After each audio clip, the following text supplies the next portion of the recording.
Hi everyone, it's James here. Welcome to another video and the fourth video in the series that I'm doing at the moment, looking at the first 5 Squeeze albums that were released on A&M between 1978 and 1982, and we reached the part in the story where we get to the Great East Side Story, the 4th record released in May 1981.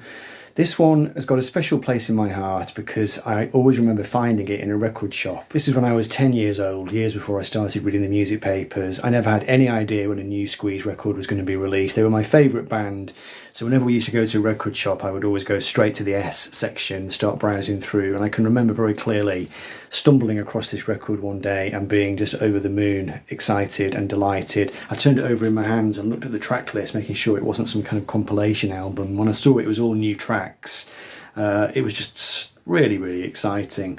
One thing that I always recall though is just looking at the picture and thinking there's something wrong, something I don't quite get, and then my eyes drifted across and I saw this guy here, which of course is Paul Carrack, who had replaced Jools Holland, unbeknownst to me. And I remember looking at the record thinking, well, who's that? That's really confusing. It was the first time I think I'd ever encountered this idea that somebody could leave a band. And it was a bit of a disaster in a way, because Jools Holland had been such a key figure in Squeeze, even though he was not the main songwriter by a long chalk. Obviously that was Glenn Tilbrook and Chris Difford. Jools Holland always brought a certain sartorial style to Squeeze, and certainly as a live band, Jools Holland was always a bit of a linchpin, really, almost a front man, even though he was only the keyboard player. He used to come out from behind his keyboards and do a sort of impresario type showman thing. And I think it was a bit of a disaster for Squeeze to lose him. The story as to how he came to leave is very complicated. I tell it in some detail in my book. It was all to do with management, really, and Jools just not feeling he was getting his cut of the action within Squeeze, his songs not getting enough attention, being consigned to B-sides or being left off the albums entirely. There was this split happening. What Difford and Tilbrook wanted to do, let's kind of find them. Chris Difford, Glenn Tilbrook, the two main guys in Squeeze, wanted to sign with Jake Riviera, who was Elvis Costello's manager, of course. Jake had been coursing them for some time. Jools Holland thought that Jake was a bit of a punk. He didn't really like him.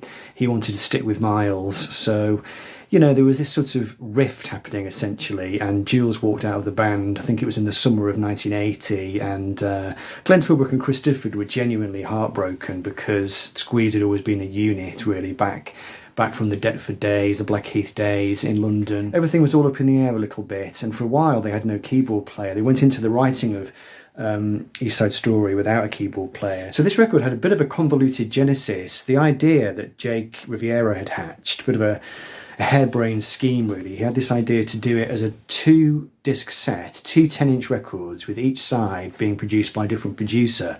And the producers they had in mind were Dave Edmunds and Nick Lowe, both from Rockpile, of course, who were friends of Difford and Tilbrook.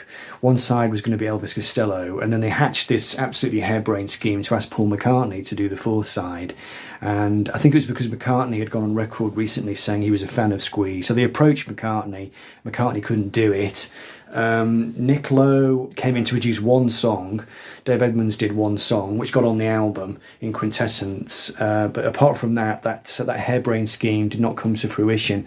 However, Elvis Costello did agree to produce the record, or rather co-produce it. He ended up co-producing it with Roger Buchanan, who had been working with Costello for a while. He produced or co-produced Elvis's Trust album, which came out around about the same time as this. Of course, Glenn Tilbrook had appeared on the Trust album doing that great new wave duet, From a Whisper to a Scream, which is a bit of a classic track. So Costello came on board the project, but he only had 6 weeks in his schedule to do it. So essentially he said, if we can do it in 6 weeks, we can do it. And the Squeeze guys agreed to that.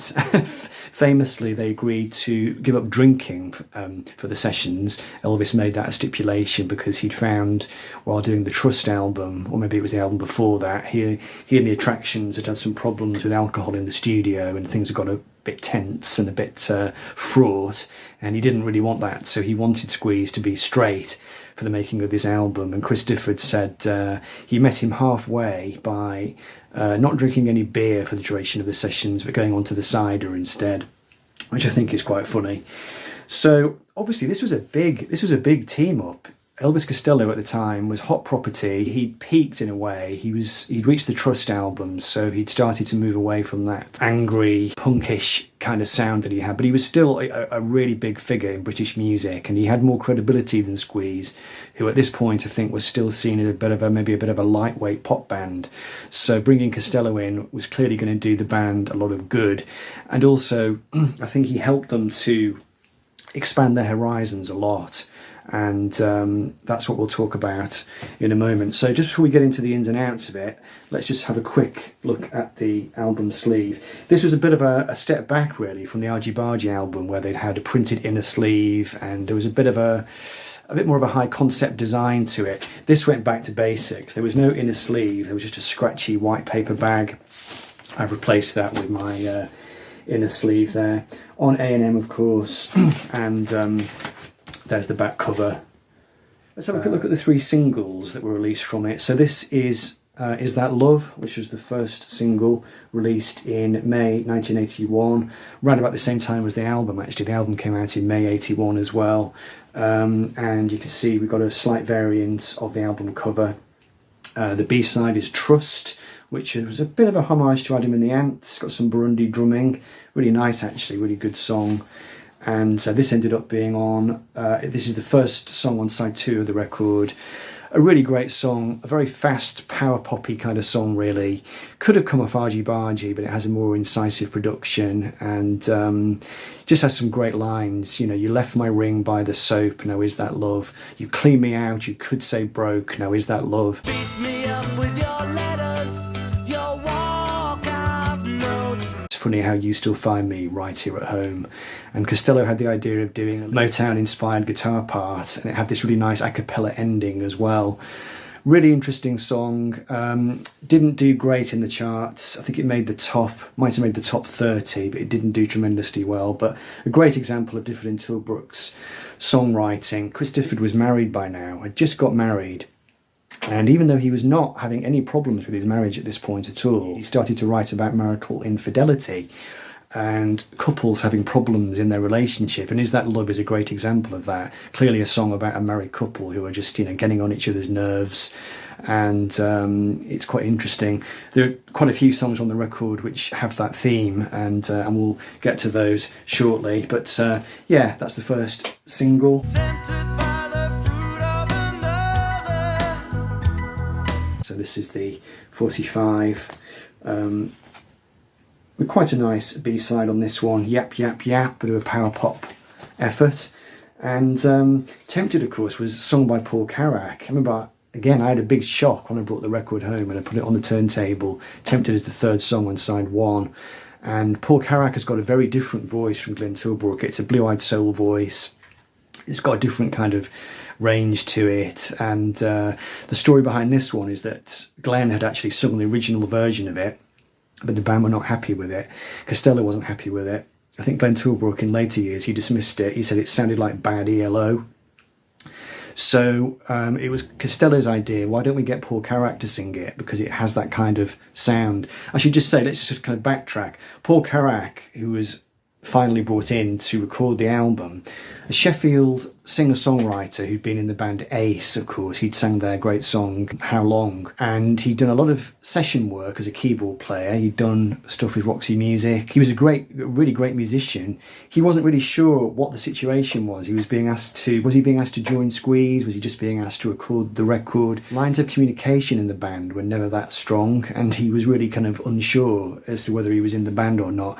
But he gamely agreed to sing lead on Tempted. He always said that he didn't like his performance. He said he thought he sounded quite nervous at the mic, which I think is true actually. I think Paul Carrack in later years became a very, very self-assured singer with this great presence at the microphone, but I think on Tempted he does sound a little bit nervous, which is a shame really. He did re-record the song in later years, but I would always go back to the original, of course. Yeah, so Paul ended up singing Tempted, which they turned into a kind of slow Motown style ballad with black style harmonies in the background and a kind of just a sort of slow smoochy beat. It was a very different kind of sound for Squeeze, and again, it contributed to this ongoing thing, this problem that they always seem to have, which was nobody which was that people often didn't recognise who the music was by. You know, Tempted sounds nothing like Cool for Cats, sounds nothing like Up the Junction. Even on this record, the 3 different singles are completely different. Is That Love is power pop, Labelled with Love is country, and then Tempted is blue-eyed soul. So this identity problem, we're still cursing them a little bit. And the problem with Tempted is that it was released as a single, and while it was in the charts, Paul Carrack actually left the band.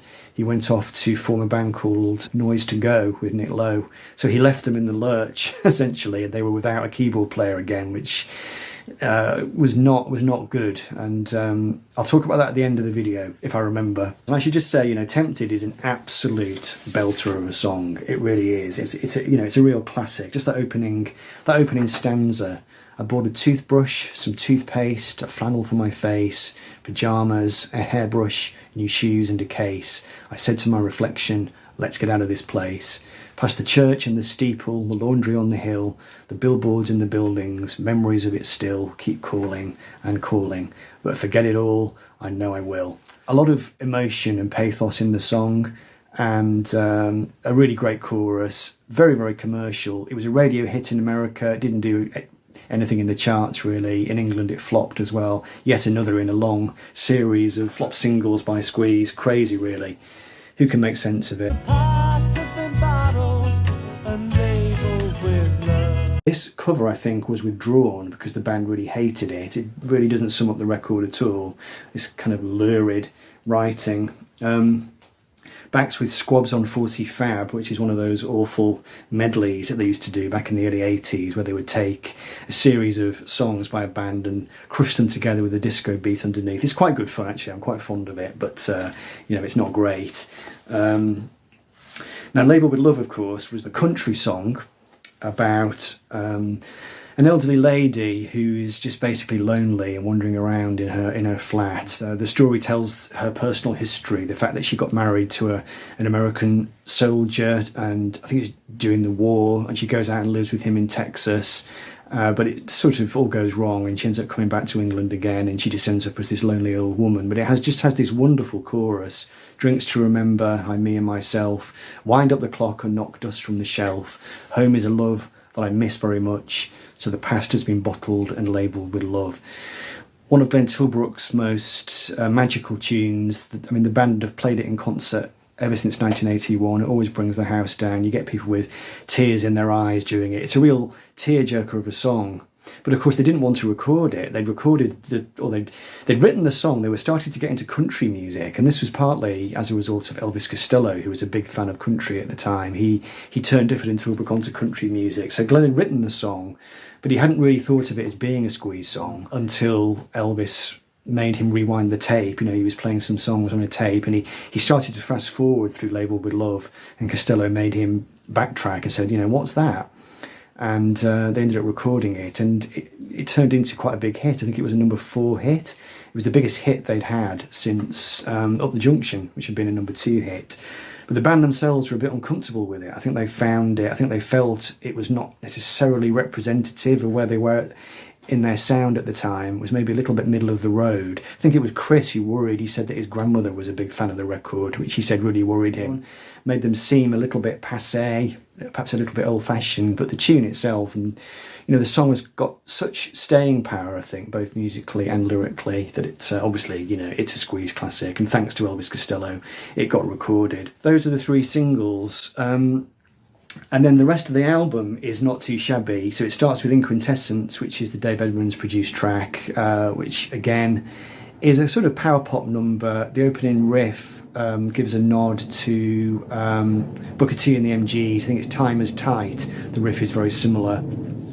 Great song, one of the many Squeeze songs to mention masturbation. There are a few in that idiom. Someone Else's Heart, the second track, is sung by Chris using a high register voice, which he'd never used before on a Squeeze record. He was always known for this bullfrog voice, but Elvis Costello persuaded him to sing it in this softer voice, which he'd used before Squeeze signed a record deal with A&M in '78. He'd used this voice, and Costello persuaded him to use it again. I think it works really well. One of the many songs, one of several songs on this record about infidelity, someone else's heart. There's lyrics in there referencing the husband and wife looking through each other's diaries and him searching in her handbag looking for notes, that kind of thing. And interestingly, in later years, Elvis Costello covered that song, and he had been in the habit apparently of his first wife, whose name I forget now. I think he and her had this sort of mistrusting relationship where they were always looking in each other's diaries and checking each other's handbag for notes. So I wonder whether that was Elvis Costello's influence on Chris, really, saying, why don't you write a song about that? Just my theory, could be wrong. Piccadilly, another great little power pop song about a night on the town. A man behind me talks to his young lady. He's happy that she is expecting his baby. His wife won't be pleased, but she's not been around lately. There's No Tomorrow is a bit of a Revolver-esque, lysergic kind of song. It's got creepy backward guitar in it, or is it a keyboard? It's got sort of strange backward sounds. It's a song about a guy with a hangover, essentially, but it could almost be a bad trip. I think it's a really good song. It's a short song, it's short and sweet, but it's definitely one of the tracks that I think Costello encouraged them to do, trying to break out of that power pop mode and trying to encourage them to... I think his main contribution to the record, actually, Costello, was to try and get them to think of each track in turn having its own separate identity rather than them all sounding like the same band, which is what they'd done up to that point. It was an approach that Glenn was really keen to do, but Chris Difford was less keen to do it. And maybe I can see why. Again, it sort of feeds into this thing about Squeeze's music sometimes being difficult to pigeonhole. The way that they would go from one style of music to another was becoming really acute at this point. Heaven, which is sung by Chris in his usual bullfrog voice, is a really great track. Another drinking song, influenced by Jacques Brel. Also shades of Ian Dury in there. The song has got a really great arrangement. There's a banjo part in it. Or is it a balalaika? It has a sort of Greek kind of sound to it. And some really amazing Gilson Davis drum fills. Now, Woman's World was Chris's first major attempt, I think, to address this issue of him being accused of being either sexist or misogynist, something which had started happening quite early in their career. You know, think of the Give a Dog a Bone lyric in Cool for Cats. He'd got into trouble in certain sections of the music press. He'd started to address that on Argy Bargy. He'd started to create more sympathetic female characters and was starting to try and write songs from the perspective of the female. He takes that to another level, really. It's a song about a frustrated housewife who is... she's crowned as the queen of the kitchen. It's a sort of ironic song, really, but she rebels and she gets drunk and she decides that she's not going to do that. It's a really touching lyric. Fed up with the glory, she abdicates her title. Sitting at a bar stool, she gives her day's recital. The family watching horror as she staggers up the hallway. Makes herself a sandwich as they're looking through the doorway. She goes to bed, leg by leg, nothing's said. There's no crown upon her head. No, there's no kingdom. And it has the most gorgeous melody, one of Glenn Tilbrook's most beautiful melodies, borrowed, I think, from a track from the album Late for the Sky by Jackson Browne. I think it's the last song on side 2. A very, very similar chord progression, but it works really well. Really beautiful song, I think a definite highlight in their catalogue. Side 2 starts with Is That Love, which we talked about. F-Hole is an interesting song. It's got a really great string arrangement by Del Newman, who'd worked with the band previously on Argy Bargy, and it's a song about a guy who's picked up by this woman and taken back to her flat by the River Thames, and he ends up sort of seducing her, and then her boyfriend comes home and he has to go running. It's a really funny song. It's got some really great imagery. He describes the woman. He says, "A youngish damsel figure with her tongue tied to a trigger. She seemed a total killer, her face all filled with filler. Sipped her snowballs poshly like a judge, but left her lipstick traces on her mug." I think Chris was, by his own admission, he was really starting to come into his own as a lyricist because he was trying to impress Costello, essentially. He really looked up to Costello, and I think Costello had replaced Ian Dury in Chris's affections as being the key great lyric writer of the era, and I think Chris was really starting to try and push the boat out and write more adventurous material. And on this album you can hear the sorts of imagery that he's coming out with, the kind of dense wordplay, definitely indebted to Costello. So that's FO. Bit long as a song, it does go on a little bit, but I think it's a really good track. Someone Else's Bell is another infidelity song about a guy who is looking in his girlfriend's handbag again. There's a line in there, "Don't you think I can't see it? Your handbag's full of notes." And the song has a kind of, for Squeeze, a slightly sour quality, a slightly angry quality to it with a bit of an R&B feel. Mumbo Jumbo is a great track. Again, it's one of Chris's more surreal songs, really. Very strange lyric. Doesn't really sort of make a lot of literal sense, but it has some really interesting lines in there. And features a mention, must be the only mention in pop music, of the game Scrabble.